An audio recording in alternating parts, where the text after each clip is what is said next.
Zacatecas, minas de plata 1882, la siniestra familia minera que nunca debió ser descubierta. El sol de Zacatecas, implacable como la voluntad de Dios, apenas asomaba sobre las crestas escarpadas cuando Mateo Valdés, un barretero de 40 años con las manos curtidas y el alma noble, ya estaba de pie. Era el año del Señor de 1882 y la vida en el Real de Minas no conocía el descanso. El aire, denso con el polvo de plata y el sudor de los hombres, era el aliento mismo de la tierra. Mateo era un hombre de costumbres simples. Un atole caliente, tortillas con frijoles y el beso apresurado de su esposa Elena y su pequeña Sofía antes de descender a las entrañas de la Veta Grande, propiedad de la temida familia Montenegro. La Veta Grande era el corazón palpitante de la riqueza de los Montenegro, una arteria de plata que corría bajo la piel de la tierra, alimentando su opulencia y su crueldad. Mateo conocía cada fisura, cada grieta, cada suspiro de la mina como si fuera el suyo propio. Pasaba más de 10 horas al día, pico en mano, taladrando la roca, con el peligro acechando en cada sombra, en cada derrumbe potencial. Pero el miedo era un lujo que no podía permitirse. Tenía a Elena, con su sonrisa que era un bálsamo para el alma, y a Sofía, su niña de 7 años, cuyos ojos negros eran 2 estrellas en la oscuridad de su existencia. Eran su razón, su luz, su todo. La vida de Mateo era dura, sí, pero no sin su belleza. Los domingos, la familia Valdés se vestía con sus mejores galas para ir a misa en la parroquia de Santo Domingo, y luego compartían un plato de pozole o enchiladas en el mercado, entre el bullicio de los vendedores y el aroma a chile y maíz. Mateo enseñaba a Sofía a distinguir las vetas de cuarzo de las de plata, a sentir el pulso de la roca. Soñaba con el día en que pudiera comprar un pequeño terreno, quizá lejos del polvo de la mina, donde su familia pudiera respirar aire puro. Era un sueño humilde, pero suyo. Un sueño que los Montenegro, con su arrogancia y su desprecio por la vida ajena, estaban a punto de pulverizar. Don Rafael Montenegro, el patriarca, era un hombre de rostro adusto y mirada gélida, cuya fortuna se decía estaba manchada de sangre desde sus orígenes. Su hijo, Ricardo Montenegro, era peor, un déspota joven, educado en Europa, pero con la brutalidad de un animal salvaje. Ricardo era el capataz principal de la Veta Grande y su palabra era ley, su ira un látigo. Disfrutaba humillando a los peones y sus ojos lascivos no dejaban en paz a las mujeres del Real. La tragedia se gestó en un atardecer rojizo, teñido de presagio. Ricardo Montenegro, enardecido por el alcohol y el poder, había insistido en que Elena Valdés sirviera en la cantina de la hacienda durante una de sus infames tertulias. Mateo se había negado, defendiendo el honor de su esposa con la dignidad que le quedaba. Pero la negativa de un barretero era un insulto mortal para un Montenegro. Horas después, mientras Mateo estaba todavía en el socavón más profundo, una explosión ensordecedora sacudió la mina. No fue un accidente natural. Ricardo, en un ataque de ira y venganza mezquina, había ordenado a sus hombres volar una sección inestable, justo sobre las viviendas de los mineros más humildes, con la excusa de limpiar el terreno para una nueva excavación. Cuando Mateo salió del infierno de la mina, el mundo que conocía se había desvanecido en una nube de polvo y escombros. Su hogar era un cráter humeante. Buscó desesperadamente entre los restos, gritando los nombres de Elena y Sofía, con las rodillas raspadas y el corazón en la garganta. Otros mineros, sus rostros cenicientos por la desesperación, le ayudaron. Al final los encontraron, apenas reconocibles, abrazadas bajo una viga de madera carbonizada. Sus pequeños cuerpos, destrozados por la furia de la explosión, eran una ofrenda macabra a la inhumanidad de los Montenegro. El grito que escapó de la garganta de Mateo no era humano. Era el aullido de un lobo herido de muerte, el estertor de un alma que se rompe. Cayó de rodillas, las manos sucias de tierra y la sangre de los suyos. Las autoridades, compradas con la plata de los Montenegro, dictaminaron un lamentable accidente minero. Nadie fue culpado. Nadie pagó. Ricardo Montenegro, con una sonrisa fría en los labios, se paseaba por la hacienda, disfrutando de su impunidad. El impacto emocional en Mateo fue devastador. Perdió la voz, el apetito, el sueño. Sus compañeros mineros intentaron consolarlo, pero sus palabras eran vanas frente a la magnitud de su dolor. Su mirada se vació, sus ojos, antes cálidos, se volvieron 2 pozos oscuros donde habitaba la sombra de la muerte. La mina, su refugio, se convirtió en una tumba para sus recuerdos. Dejó de trabajar por un tiempo, vagando como un espectro por las calles polvorientas de Zacatecas, con el rebozo de Elena y una muñeca de trapo de Sofía aferrados a su pecho. La gente le temía o le compadecía, él no notaba nada, era un cuerpo sin alma, un eco de lo que fue, pero en lo más profundo de su desesperación algo comenzó a gestarse. Una rabia fría, silenciosa, más peligrosa que el fuego, una sed de venganza que no quemaba, sino que congelaba cada fibra de su ser. Ya no había lágrimas, solo una certeza. Los Montenegro pagarían. Pagarían por Elena, por Sofía, por todos los inocentes que habían aplastado bajo su bota. Su venganza no sería un acto impulsivo, sino una obra de ingeniería tan precisa y demoledora como las explosiones que él mismo había provocado en la roca. Mateo Valdés dejó de ser un simple barretero.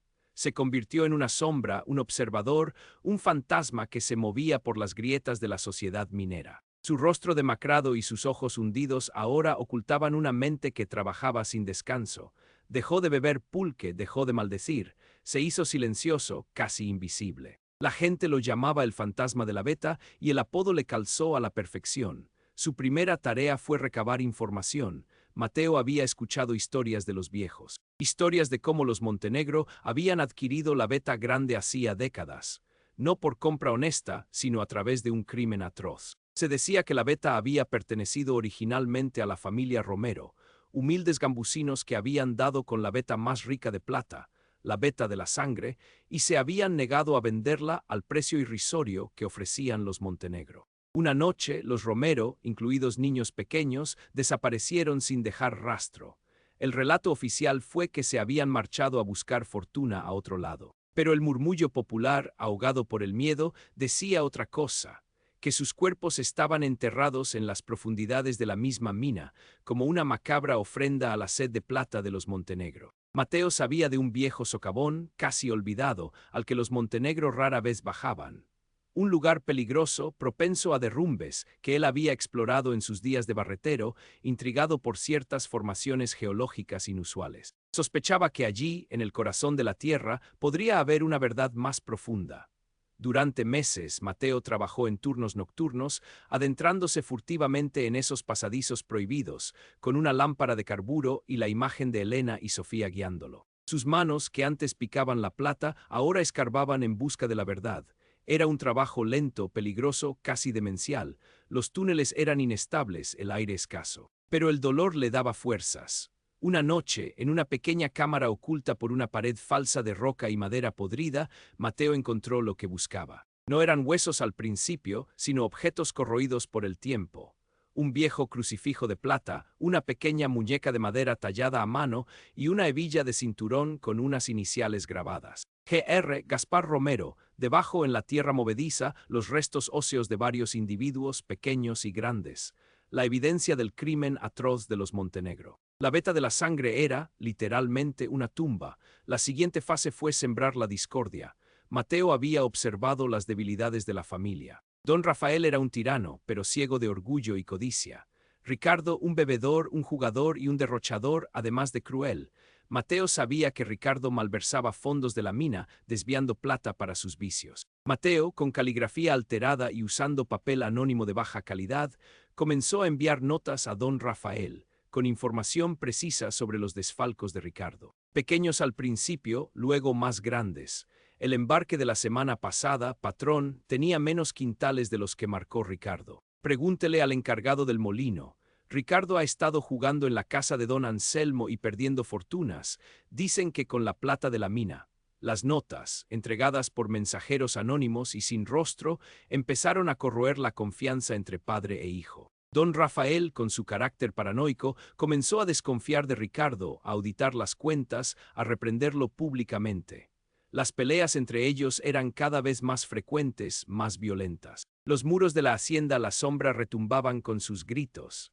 Mientras tanto, Mateo, con su conocimiento íntimo de la geología de la mina, comenzó su trabajo más peligroso. La Beta Grande tenía un pilar de sostenimiento crítico, conocido como el centinela, que era vital para mantener estable la sección más rica. Mateo había notado, años atrás, que el centinela tenía una falla estructural en su base, una veta de cuarzo más blanda que el resto de la roca. Durante sus incursiones nocturnas, bajo la excusa de explorar nuevas posibilidades de extensión de la veta, Mateo comenzó a debilitar sutilmente la base del centinela. No con explosivos, sino con pico y cincel, como un escultor de la destrucción.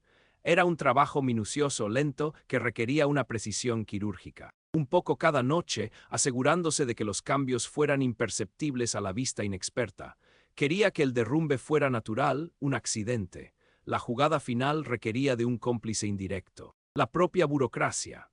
Mateo sabía que la Secretaría de Fomento, en la Ciudad de México, enviaba periódicamente inspectores para verificar las condiciones de seguridad y la producción de las minas. Mateo escribió una carta anónima, con la misma caligrafía distorsionada, dirigida al inspector general de Minas, don Fernando Alcántara, un hombre de reputación intachable. En la carta, describía irregularidades graves en la veta grande de los Montenegro, mencionando peligros inminentes para los trabajadores y posibles crímenes ocultos en sus profundidades. La carta era vaga, pero lo suficientemente intrigante como para llamar la atención. La visita del inspector Alcántara fue anunciada con bombos y platillos. Los Montenegro se mostraron serviles, intentando ocultar sus tropelías.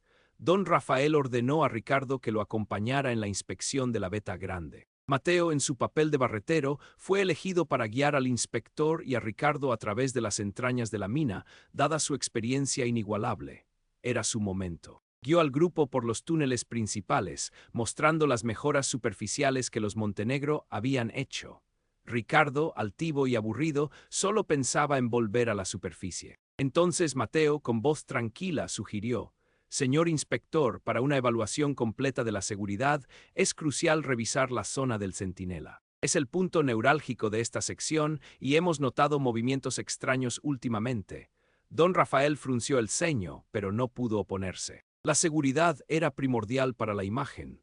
Cuando llegaron al centinela, el inspector Alcántara examinó la estructura. Mateo, aprovechando un momento en que Ricardo se distrajo con un peón, hizo una señal casi imperceptible a un compañero, también parte de su silenciosa conspiración, para que lanzara una pequeña carga explosiva, cuidadosamente calculada, en un punto remoto del socavón, lo suficientemente lejos para no causar daño inmediato, pero lo suficientemente cerca para resonar. La detonación, aunque menor, provocó una vibración que se extendió por la roca.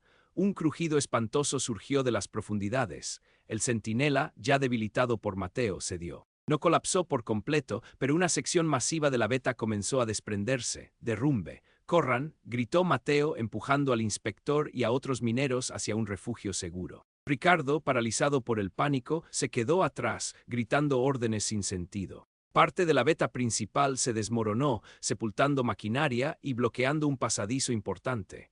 Pero el derrumbe tuvo un efecto secundario crucial. Reveló una sección oculta de la roca, exponiendo la cámara secreta donde Mateo había encontrado los restos de los Romero.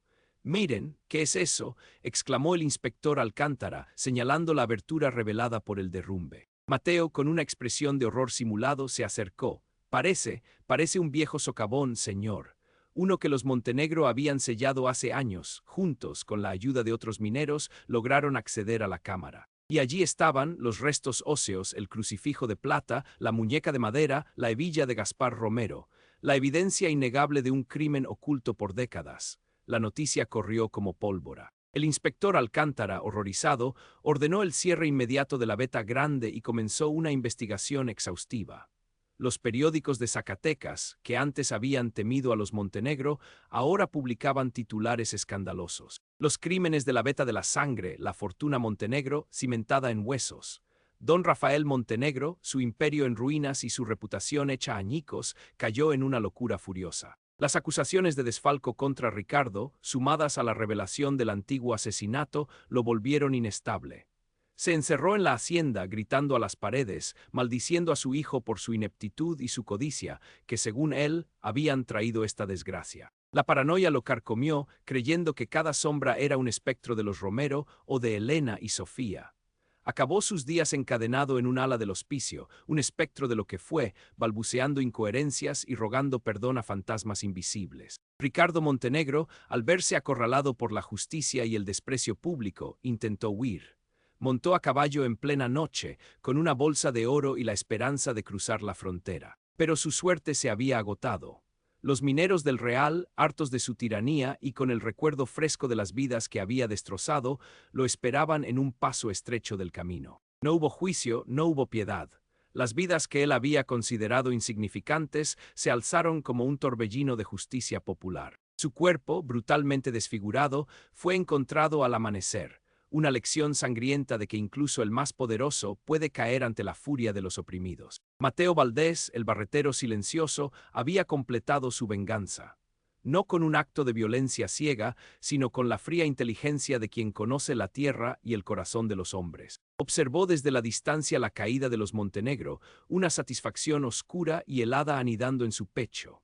Ya no era el fantasma de la Beta, sino un hombre renacido, aunque marcado para siempre por la oscuridad que había abrazado. Tomó la muñeca de trapo de Sofía y el rebozo de Elena, y se marchó de Zacatecas, sin rumbo fijo, un alma errante, sabiendo que, aunque la justicia había sido servida, la paz para su propio corazón nunca volvería a ser completa. La siniestra familia minera había sido descubierta, sus secretos desenterrados, pero el precio pagado había sido el alma de un hombre.